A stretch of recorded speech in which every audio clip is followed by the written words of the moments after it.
Boker Mevorach, les filles, j'espère que vous êtes en pleine forme, Be'ezrat Hashem. Alors déjà, un grand merci à Akadosh Baruch Hu de nous permettre d'étudier encore et encore, de transmettre, de se réjouir de chaque mot de Torah, de la douceur et de la sainteté de chaque mot de Torah, que l'on puisse avoir toujours le mérite d'étudier, de se remplir, de réaliser notre tachlit et d'apporter un flux de miséricorde dans le monde par chaque mot de Torah, par chaque malach que l'on crée en écoutant, en étudiant, en réalisant chaque mot de Torah.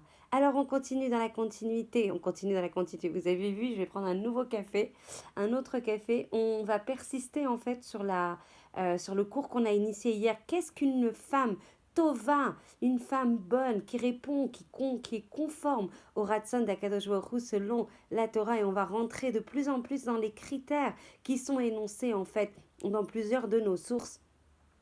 Alors il y avait une fille très proche qui disait mais c'est pas possible, mais du coup ça veut dire quoi, que la femme en fait elle est reléguée au second niveau? Mais mamashlo c'est le contraire. Si peut-être que j'ai mal exprimé en fait ce que je devais dire hier, mais vraiment c'est elle qui va donner l'influx, c'est elle qui va construire le ratson en fait des gens qui l'entourent, et notamment de son mari. C'est elle qui va formater, c'est elle qui va induire un ratson kadosh, un ratson Elion, un ratson suprême de se coller à Akadosh Baruch Hu, puisqu'il y avait une autre personne qui réagissait au cours en disant, le rabbi, que son mérite puisse nous protéger. Il disait toujours que derrière un grand homme, il y avait une grande femme. Donc forcément, c'est elle qui est l'essence, c'est celle qui est étudiée le Shabbat, et on va Bezrat Hashem bientôt reprendre avec l'aide d'Akadosh Baruch Hu. On sait en fait que le Tochen, le contenu, la Shmira, la pureté, la sainteté, l'essence même d'une maison vient d'une femme. Alors on va parler en fait du premier critère qui est énoncé dans la Torah et qui définit une femme Tova selon les critères de définition de la Torah. Une Isha Tova, c'est une femme qui veut faire et qui va rechercher concrètement comment faire du bien à son mari et aux gens qui l'entourent. Donc en fait, on va parler de la netina.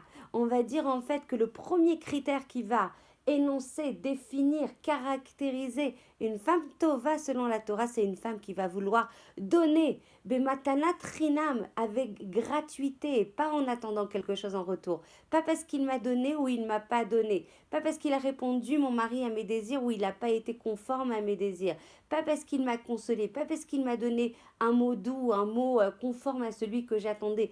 Mais en fait, vous savez qu'Hachem, il est défini comme Rachum vechanoun. Mazeh chanoun. Chanoun, ça vient du mot chinam. Ça veut dire une matana gratuite. Et d'ailleurs, ça me fait ouvrir une parenthèse par rapport à un nombre de questions incroyables que j'ai sur la Emouna et le Bitachon, qui arrivent de beaucoup, beaucoup de femmes. Comment je sais qu'Hachem, il va me protéger? Comment je sais que je suis légitime, j'ai la légitimité de recevoir la Yeshua qu'Hachem veut m'envoyer? Et peut-être que je ne mérite pas. Et là, mais c'est le Yetzerara par puissance exponentielle plus l'infini, tellement le Yetzerara, il est visible. Il est vraiment, c'est juste une hérésie de penser ça, parce qu'Hachem, il ne veut que donner.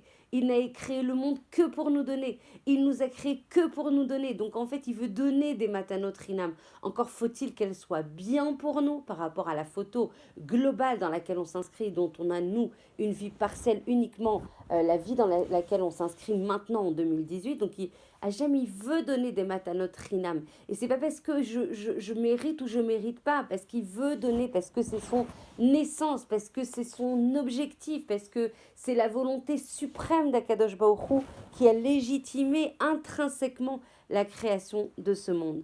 Donc on va apprendre quelque chose de fondamental qu'on a déjà énoncé beaucoup, beaucoup avec celles qui ont étudié avec moi depuis longtemps. Rabbi Chaim de Vologine, Zecher Tzadik Vekadosh Livracha, qui était l'élève du Gaon de Vilna, que son mérite puisse nous protéger, va dire quelque chose de fondamental, va dire quelque chose de crucial, va dire quelque chose qui doit guider nos pas à chaque instant de notre vie, depuis qu'on se réveille le matin jusqu'au moment où on se couche. Qu'Hachem, il nous donne toujours la possibilité de s'endormir avec des paroles de Torah et des paroles de Gdusha et des paroles où on se remet à lui. Donc il est vraiment important dans ce moment où tous les rabbinim disent que c'est un moment de rigueur, et en même temps un moment où on peut adoucir ces rigueurs, faire le Kriyat Shema Lamita. Pourquoi? Parce que c'est le moment où on va proclamer l'unicité d'Akadosh Baruch Hu, on va proclamer qu'il n'y a rien à part toi, Kadosh Baruch Hu. On va proclamer Hachem roi, et c'est ça la Géoula. C'est quand on va comprendre que de toute façon, il n'y a personne sur qui on peut se reposer. La vie, elle est comme ça, qu'est RF Aïn. Vous avez vu avec tous les événements qu'on a vécus, justement, c'est très symboliquement fort que ce soit des gens tellement aimés, tellement appréciés, des piliers de leur communauté, des piliers de Keilot, etc. Parce que justement, on comprend, et des médecins, et donc on va comprendre en fait par là, même si on ne comprend pas grand-chose.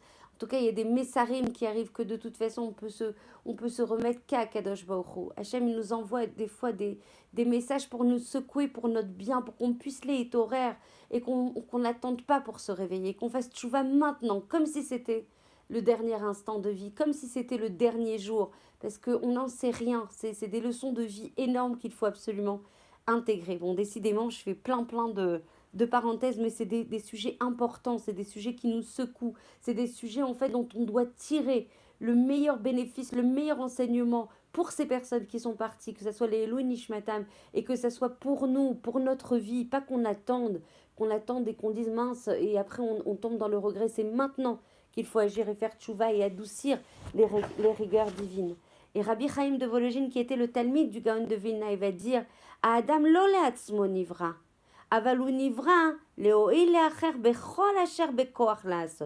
il faut savoir que l'homme, il n'a pas été créé pour lui intrinsèquement. Bien sûr qu'il a un tikkun, etc. Mais l'essentiel en fait de son tafkid, c'est de permettre à l'autre qui l'entoure de grandir et de lui donner les forces de se réaliser, les forces de réaliser son tikkun. Donc ça, c'est intrinsèque à notre création, c'est-à-dire que ça fait partie de l'essence, de la vérité, des moteurs qu'Akadosh Baruch Hu a eu pour nous créer dans ce monde. Donc on est là pour apporter aux autres, on est là pour permettre aux autres de se réaliser, on est là pour apporter le maximum, et l'ivdok kama sheyoter, c'est-à-dire qu'à chaque instant qui va parsemer notre journée, et toutes les autres jusqu'à 120 ans, Be'ezrat Hashem, on doit vérifier, on doit passer au crible tout ce que je peux faire pour aider.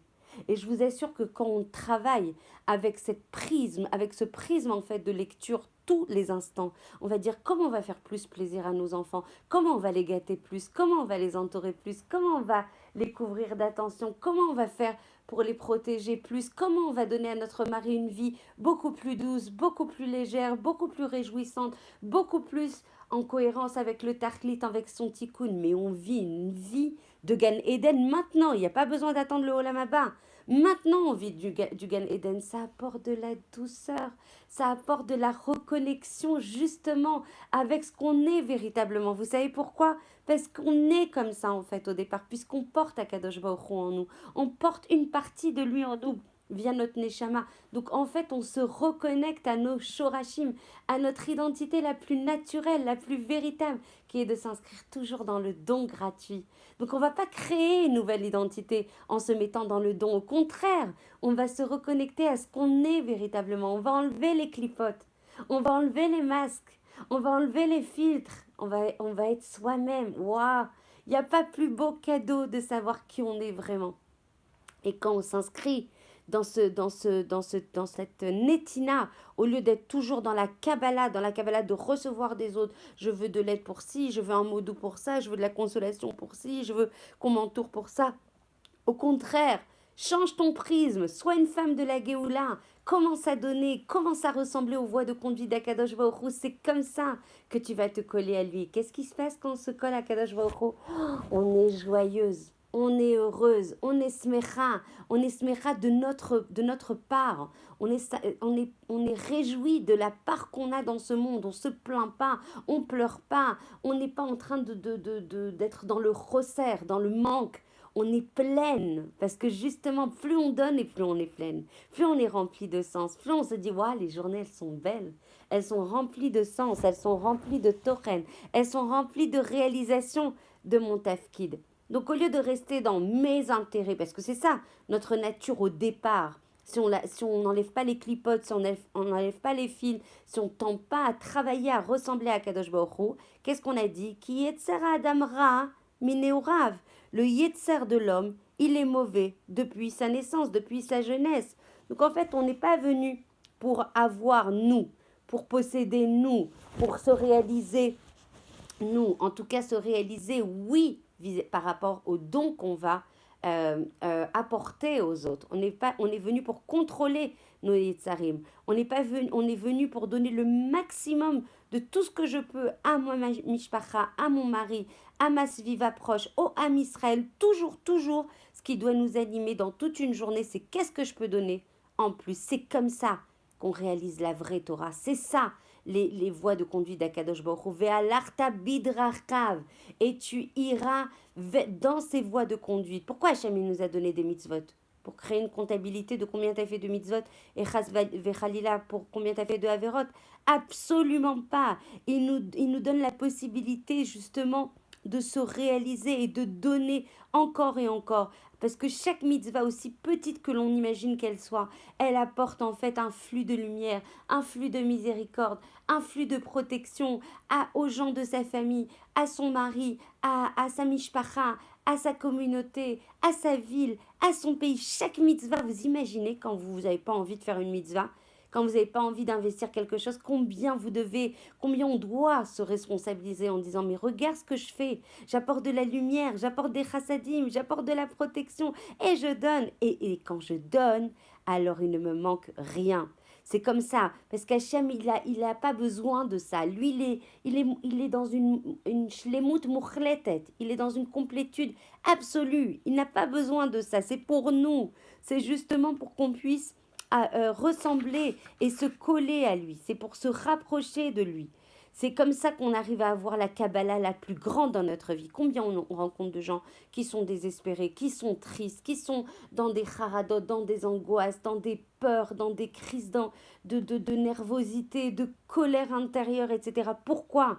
Parce qu'on ne se réalise pas, parce qu'on n'est pas bien avec soi-même, parce qu'on est en dissociation, en dichotomie avec soi-même. Alors que quand on se connecte à notre identité la plus profonde, la plus essentielle, la plus véritable, la plus authentique, alors toutes ces dagotes, toutes ces inquiétudes, toutes ces haradot, ces angoisses, elles disparaissent.